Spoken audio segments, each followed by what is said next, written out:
और ईवीएम के बारे में थोड़ा ज्यादा जानकारी देना है, क्योंकि मेरा बैकग्राउंड थोड़ा इंजीनियरिंग बैकग्राउंड से हूं, सेमीकंडक्टर या वीएलएसआई इंजीनियरिंग, और उसके बाद आईएएस ऑफिसर के नाते 3-4 इलेक्शन करा चुका हूं, तो दोनों तरफ से थोड़ा उसके बारे में नॉलेज है। पर वहां पहुंचने से पहले मैं कुछ सवाल पूछना चाहूंगा।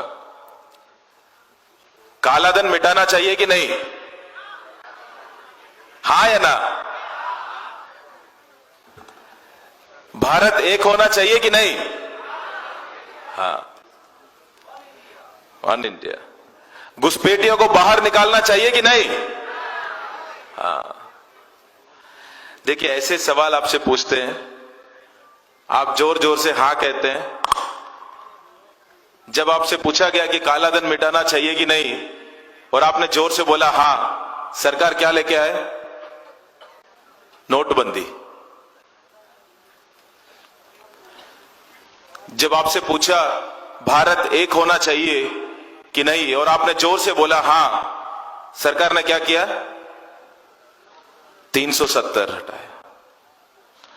जब आपसे पूछ रहे हैं घुसपैठियों को बाहर निकालना चाहिए कि नहीं, और आप उतना ही जोर से चिल्ला रहे हां, तो सरकार ने क्या किया?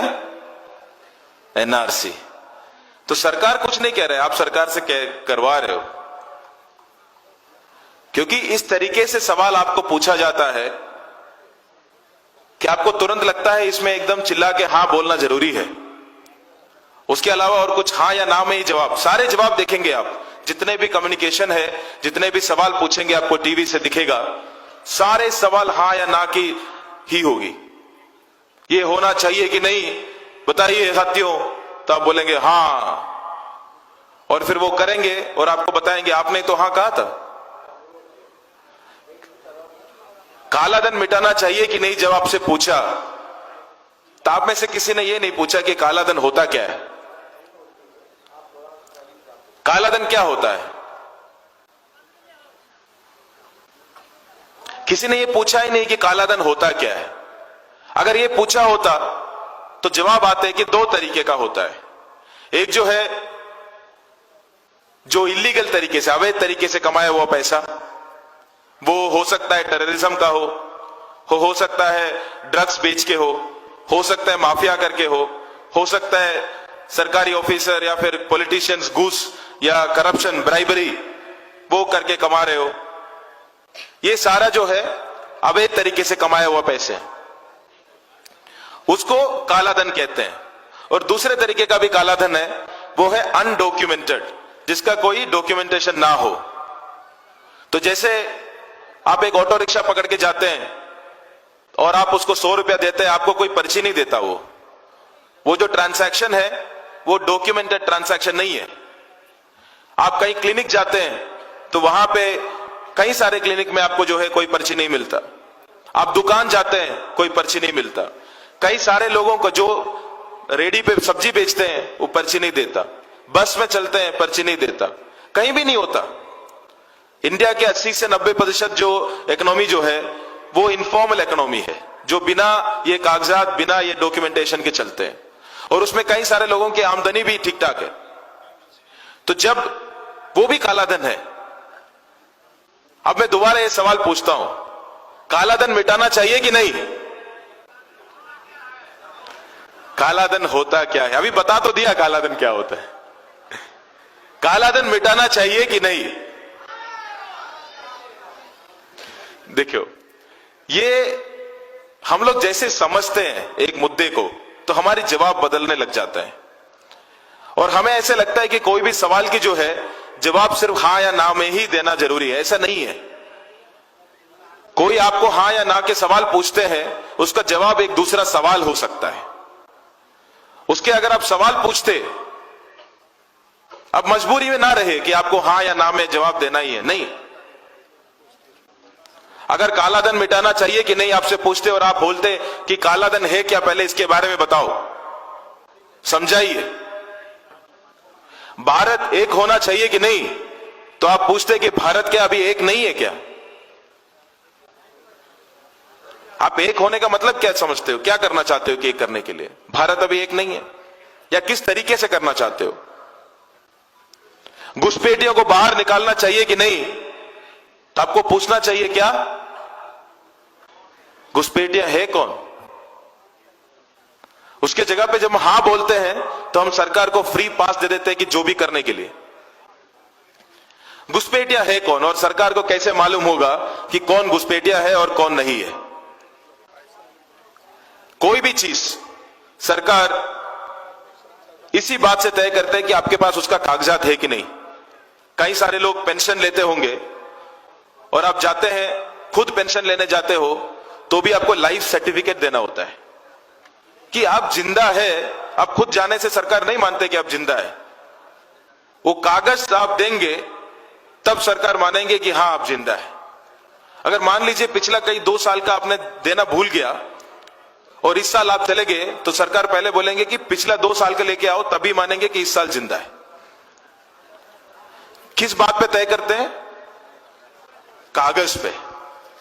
तो घुसपैठी है या नहीं, ये भी अल्टीमेटली जो है कागज के ऊपर तय होगी कि कौन घुसपैठिया है कौन नहीं है।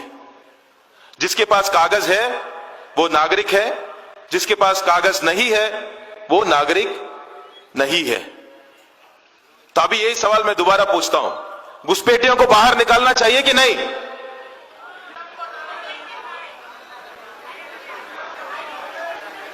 तो कम से कम हाथ तो नहीं बोल रहे हैं। तो ये एक कम्युनिकेशन की स्ट्रैटेजी है जो पॉलिटिक्स में कई सारे यूज होती है। इसके बारे में हमें अवेयर होने की जरूरत है। हम यहां पे तो अवेयर लोग हैं, यहां पे एजुकेट मतलब कई सारे इसके मुद्दे के बारे में जानकारी है, ऐसे बैठे हैं। पर आप जाएंगे गांव में अपने अपने जगह पे, उनको भी पूछेंगे इस तरीके से, जब सवाल आता है तो आपको क्या बोलना है, क्या जवाब देना है। एक नागरिक को कभी सरकार के सवालों पे जवाब देने की जरूरत है ही नहीं। एक नागरिक को जो है एक ही जिम्मेदारी है, वो है सरकार से सवाल पूछने का और पूछते रहने का, और कोई जिम्मेदारी नहीं है। हमें ऐसे महसूस किया जाता है कि सरकार सवाल पूछते रहेंगे, हम उसको जवाब देते रहेंगे। अब ये कागज घुसपैठी या इलीगल इमिग्रेंट को मैं थोड़ा सा बड़ा कर दूं और ये पूछूं कि ऐसे लोग जिनके पास कागज नहीं है, क्या उनको बाहर फेंक देना चाहिए कि नहीं? सवाल वही था, पर जैसे उसका डेफिनेशन आ गया, आपका जवाब बदल गया। कैसा कागज और किन के पास कागज नहीं होता इस देश में? किन किन लोगों के पास कागज नहीं होता इस देश में? गरीब के पास नहीं होता। जो मैं 2 जगह पे डीएम रह चुका हूं, वहां पे मेजोरिटी जो है ट्राइबल पॉपुलेशन थे। कई सारे लोगों के पास डॉक्यूमेंट्स नहीं थे। जो महिलाएं हैं जो शादी करके दूर गांव में जाते हैं, उनके पास नहीं होता। जिनके घरों में बाढ़ आता है, जिनमें झुग्गियों में आग लग जाते हैं, उनके पास डॉक्यूमेंट नहीं होता। जिन लोग दूर सिटीज में जाके काम करते हैं, माइग्रेट यहां से गांव से लेकर उधर जाके काम करते हैं, या अपना कंस्ट्रक्शन के काम कर रहे होते हैं, जैसे एक जगह से दूसरी जगह जाके काम करते हैं, उनके पास नहीं होता। जो नोमैडिक है उनके पास नहीं होता। तो जो एक्सरसाइज जो किया जा रहा है कि कौन नागरिक है या कौन नहीं है, वो एक्सरसाइज जो वीकर सेक्शन है, जो गरीब है, उन्हीं के ऊपर सवाल उठाएंगे, अमीरों के ऊपर नहीं सवाल उठाएंगे। जैसे नोटबंदी हुआ, अमीरों के ऊपर कोई असर नहीं पड़ा, गरीबों को लाइन में लगना पड़ा। 3 महीने लगना पड़ा, 3 महीने के बाद मिला। पर हमारी आदत ऐसे है, अगर बिजली चले जाते हैं घर पे तो हम गुस्सा नहीं करते, हम बगल वाले घर पे देखते कि उसका भी गया है कि नहीं। अगर उसका भी गया है तो ठीक है, पूरा मोहल्ले का गया है। पर गुस्सा नहीं करते कि गया, बिजली चली गई। पर मान लीजिए 3 घंटे के बाद वो बिजली वापस जब आते हैं तो हम खुश जरूर होते हैं। हम खुश होते हैं। क्यों भाई, क्यों खुश हो?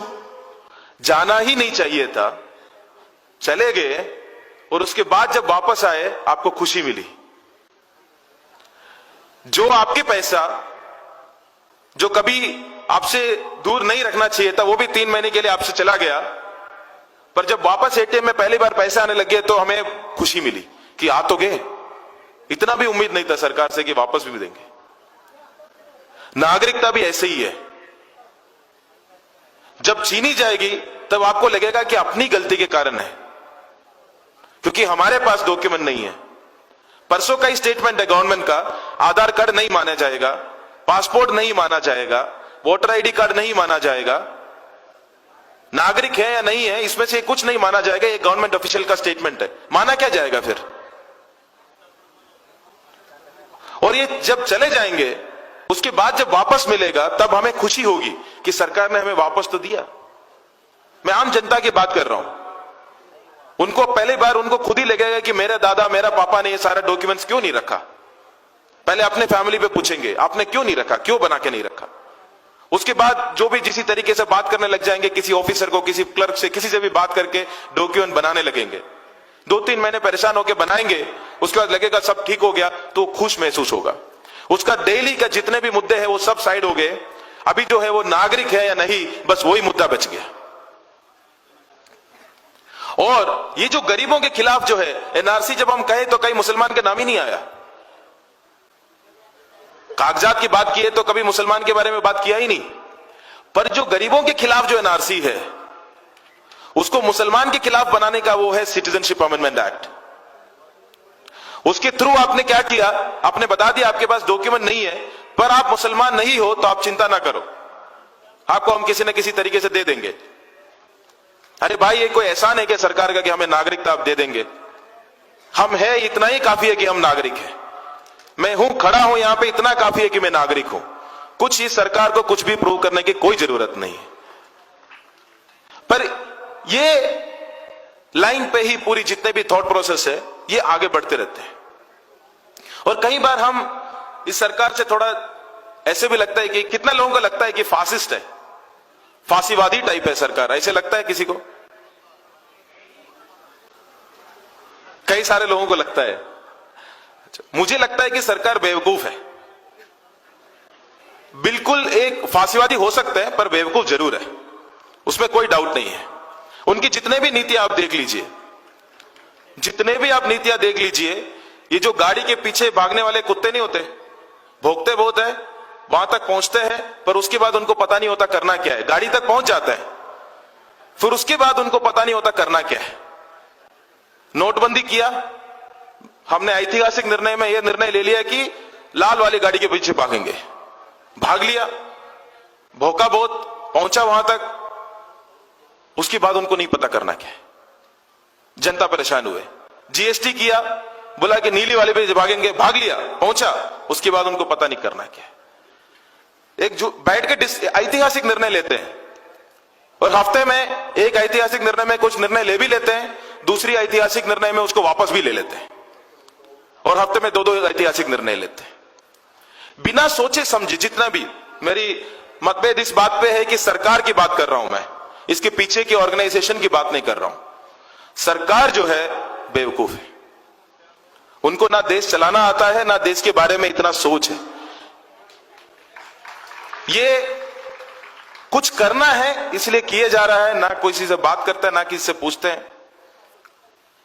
उसके बाद पर ये सवाल फिर बाद में उठते हैं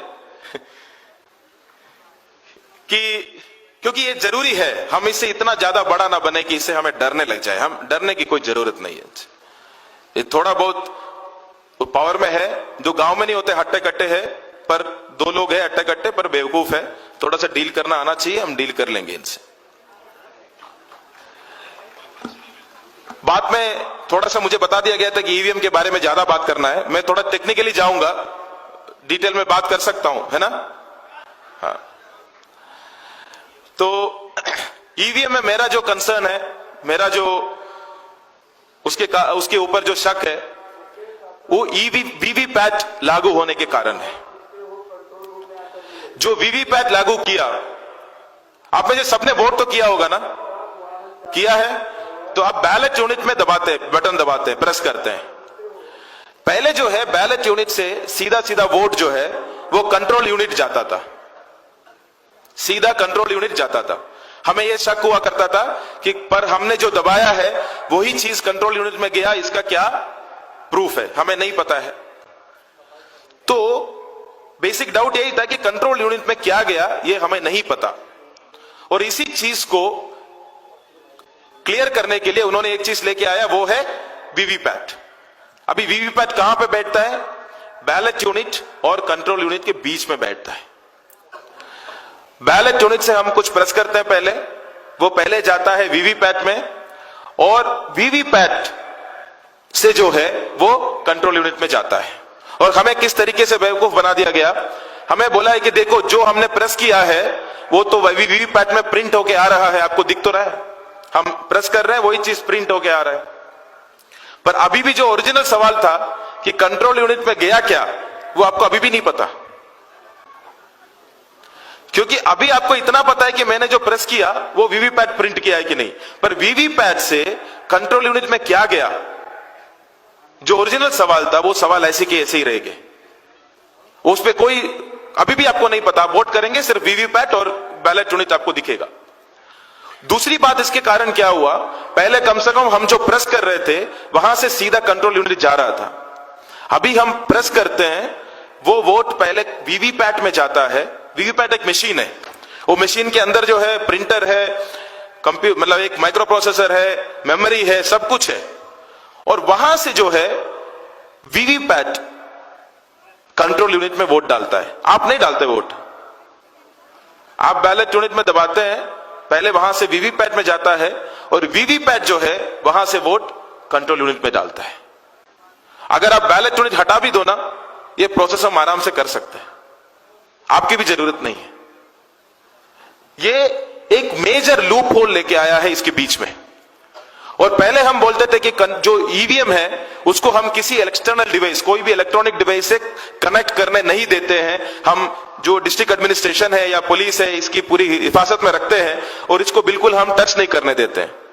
पर वीवीपैट लेके आने के बाद, कैंडिडेट को फाइनल करने के बाद, हमने इस पे एक इलेक्ट्रॉनिक, ऑफिशियली हर एक वीवीपैट पे हम एक इलेक्ट्रॉनिक डिवाइस इस पे कनेक्ट करते हैं, मतलब लीगली करते हैं। वो मशीन के अंदर क्या है हमें नहीं पता, हम कनेक्ट करते हैं इस पे। इस बारे में भी मैंने यही आवाज उठाया था कि ये गलत है, क्योंकि आपको अभी पता है कि कैंडिडेट 1 जो है वो कांग्रेस का है, बीजेपी का है, किसका है, कैंडिडेट 2 किसका है, बीएसपी का है, एसपी का है, आपको पूरा सीक्वेंस पता है।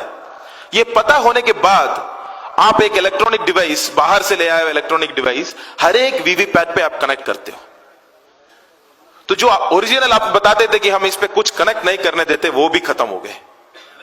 और तीसरी बात, पहले जो ईवीएम है उसको कैंडिडेट 1, कैंडिडेट 2, कैंडिडेट 3 बस इतना ही पता होता था, स्थानार्थी 1, 2, 3 बस।